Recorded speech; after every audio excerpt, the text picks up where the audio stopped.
Salam, xoş gördük hər birinizi. Bu günlərim çox gözəl, çox ləzzətli paxlava hazırlayacağam. Qatları tək-tək sayılan, ağızda əriyən, yumuşaq paxlava resepti paylaşacağam. Hazırlamağa keçmədən öncə kanalıma dəstək üçün abunə olub bəyənməyi və videolarımı sonacan izləməyi unutmayın. İndi isə keçək hazırlanma qaydasına. Hazırlamaq üçün öncədən şərbəti hazırlayıram. Bir qazanın içərisinə 2 stəkan yarım şəkər tozu, 1 stəkan dolu, 1 stəkandan 2 barmaq aşağı su əlavə edirəm. Çay qaşığının ucunda limon duzu əlavə edərək şərbətimizi qaynamağa qoyuram. İndi isə xəmiri yoğurmağa başlayıram. Xəmir hazırlayıram. Xəmir üçün 1 kiloqram un, 200 qram yumşaldılmış kərə yağı, 3 yumurtanın sarısı, 1 bağlama şəkərli vanil, 1 xörək qaşığı şəkər tozu, yarım çay qaşığı duz, çay qaşığının uc hissəsində azca maya əlavə edirəm. Biraz su əlavə edirəm mayanı həll etmək üçün. Mayanı suda həll etdikdən sonra xəmirimin içərisinə əlavə edəcəm və 180 qram da xamı əlavə edərək xəmirimi yoğurmağa başlayacağam.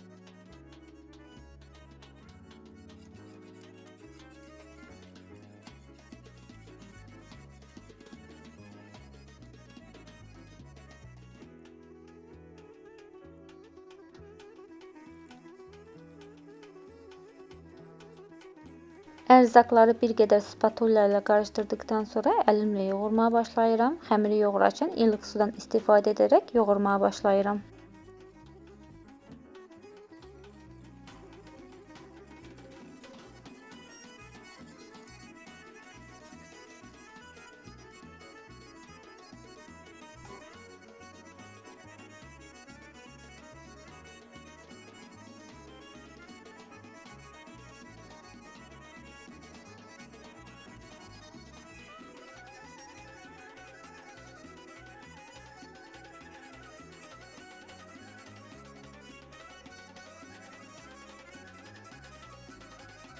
Xəmir nə çox bərk, nə çox yumşaq xəmir olmalıdır. Gördüyünüz kimi xəmirimi yaxşı yoğurub bitirdim. İndi isə üzərini salfan paketlə bağlayıb 10-15 dəqiqə dinləndirirəm.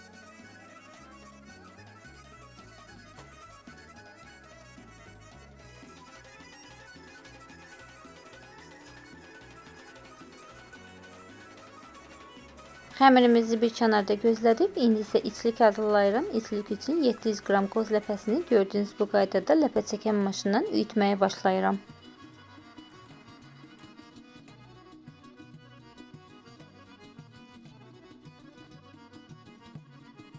Ləpəni üyütdükdən sonra bir geniş qaba əlavə edərək üzərinə 500 qram şəkər tozu əlavə etdim. Daha sonra isə özüm evdə qovuraraq üyütdüyüm 1 yemək qaşığı hil əlavə edib yaxşı qarışdırıram.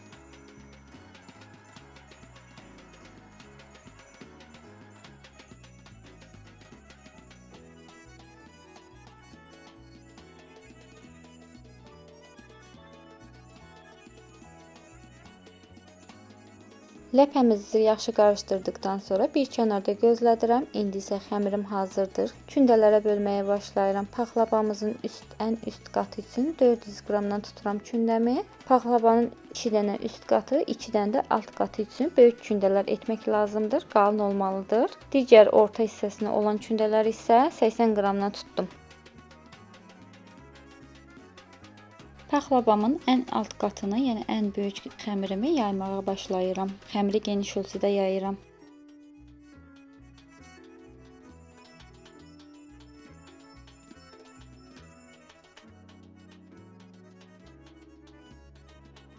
Xəmirimi geniş ölçüdə yaydıqdan sonra kənarda gözlədirəm. Bişirəcəyim listin içərisini soyuq kərə yağı ilə hər tərəfinə fırça ilə çəkib yağlayıram. Mənim bişirəcəyim list 800 qramlıqdır. Yəni ki, 30-un 40-a olan ölçüdədir.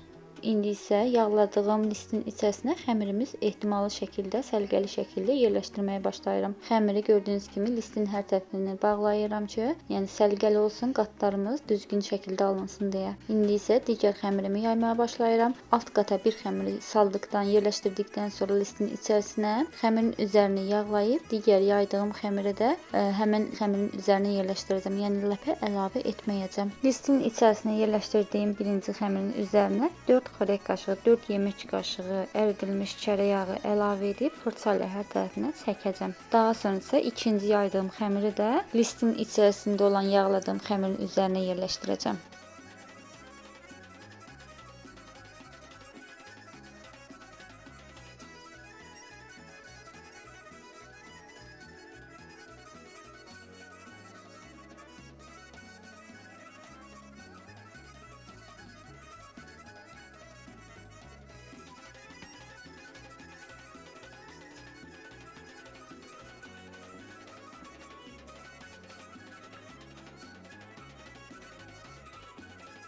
İkinci xəmirimi də listə yerləşdirdikdən sonra üçüncü xəmirimi yaymağa başlayıram. Yəni 80 qram olan xəmirləri bu yaymağa başladım. Xəmirimi gördüyünüz kimi incə şəkildə yayıb bir kənarda gözlədirəm. İndi isə listin içərisində olan yaydığım xəmirin üzərinə 4 yemək qaşığı çörək yağı əlavə edərək fırça ilə hər tərəfinə çəkəcəm. Daha sonra isə 4-5 yemək qaşığı hazırladığım içlikdən, yəni ləpədən əlavə edib hər tərəfini ləpə ilə bağlayıb digər üçüncü xəmiri, yaydığım xəmiri də üzərinə yerləşdirəcəm.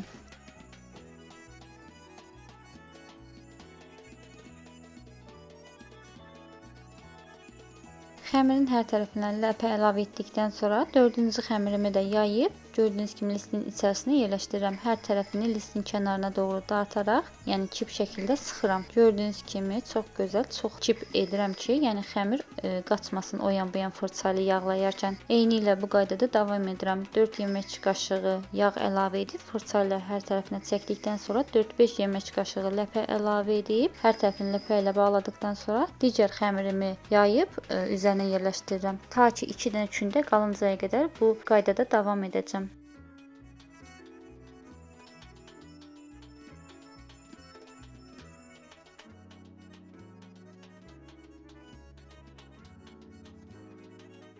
İndi isə üzəri üçün saxladığım böyük kündələrin birini yayıb listin üzərinə əlavə edirəm. Yəni gördüyünüz kimi geniş ölçüdə yayıb çəngəllə hər tərəfini deşləkləyirəm ki, içərisində olan hava qabarcıqları çıxsın. Əlimlə bu qaydada basıram ki, xəmirlər bir-birinə tam otursun. Yəni içərisində hava qabarcıqları qalmasın deyə.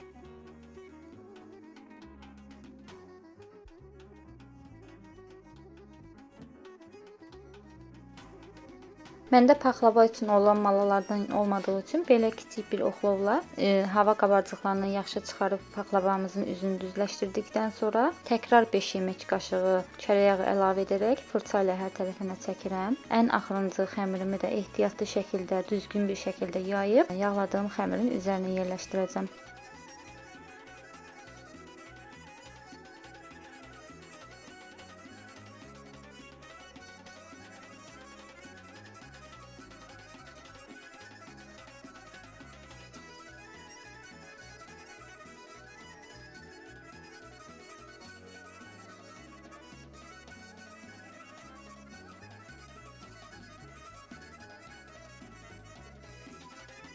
Paxlavamızın üst qatını da yayıb yerləşdirdikdən sonra kənarında olan artıq xəmirləri bıçaqla kəsib çıxarıram. Kənar hissələrini içə doğru qatlayacağam. Yəni listin içərisinə doğru qatlayacağam ki, səliqəli görsənsin. Daha sonra isə bir streçə büküb ya bir salfan paketə yerləşdirib soyuducunun buzluğunda yarım saat, 1 saat gözlədəcəm ki, bərkitsin xəmirimiz. Yəni kəsərkən rahat şəkildə kəsə bilək deyə.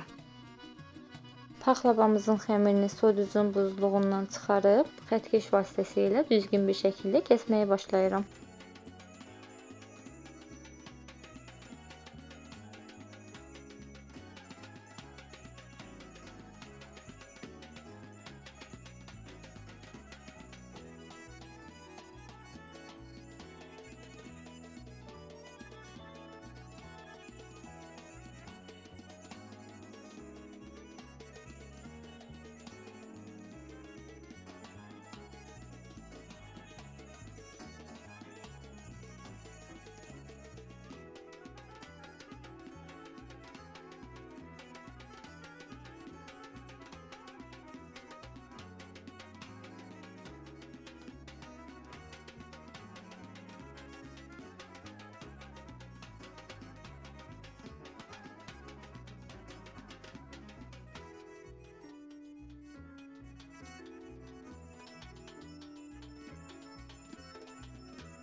Paxlavamızı sərgəli bir şəkildə kəsib bitirdikdən sonra üzəri üçün boya hazırlayıram. Boya üçün bir qabın içərisinə yarım çay qaşığı limon rəngi, çay qaşığının uc hissəsində portağal rəngi, 2 çay qaşığı da su əlavə edirəm. Yəni ilıq su əlavə etdikdən sonra yaxşı qarışdırıram. Boyanı həll etdikdən sonra fırça vasitəsilə paxlavanın üzərinə hər tərəfinə çəkirəm boyanı.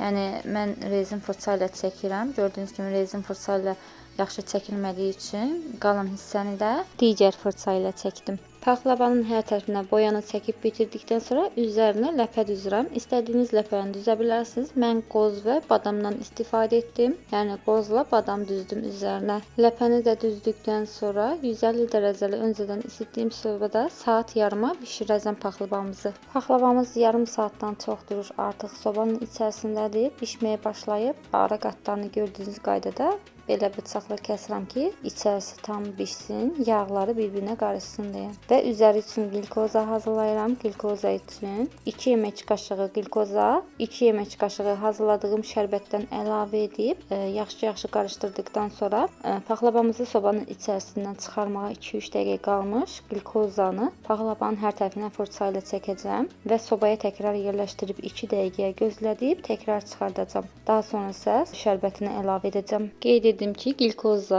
paxlavanın üzərinə parıltı vermək üçündür. Gördüyünüz kimi çox gözəl parıltı əmələ gəlir. Yəni istəyən vura da bilər, istəyən vurmaya da bilər. Yəni mən çox soruşanlar olduğu üçün glikoza ilə hazırladım. Yəni çox maraqlıdır hər kəsə glikoza ilə necə alınır, glikoza nə olan bir şeydir deyə. Gördüyünüz kimi çox sadə bir şeydir. Yəni fırça ilə hər tərəfinə çəkdim. Daha sonra isə 2 dəqiqə saxladım sobanın içərisində. Təkrar çıxarıb şərbətini əlavə edib soymağını gözləyirəm. Artıq demək olar paxlavamız hazırdır. Və onu da qeyd edim ki, mənim peçimin dərəcəsini uşaq tərpətdiyi üçün üzərinə düzdüyüm ləpələr yanmışdı və ləpələri dəyişmək məcburiyyətində qaldım. Və budur, şərbəti canla çəkibdir. Gördüyünüz kimi çox gözəl və çox möhtəşəm bir paxlava alınıbdır. Əminəm ki, sizlər də bəyənib hazırlayacaqsınız. Bu reseptlə hazırlayan heç bir zaman peşman olmayacaqdır.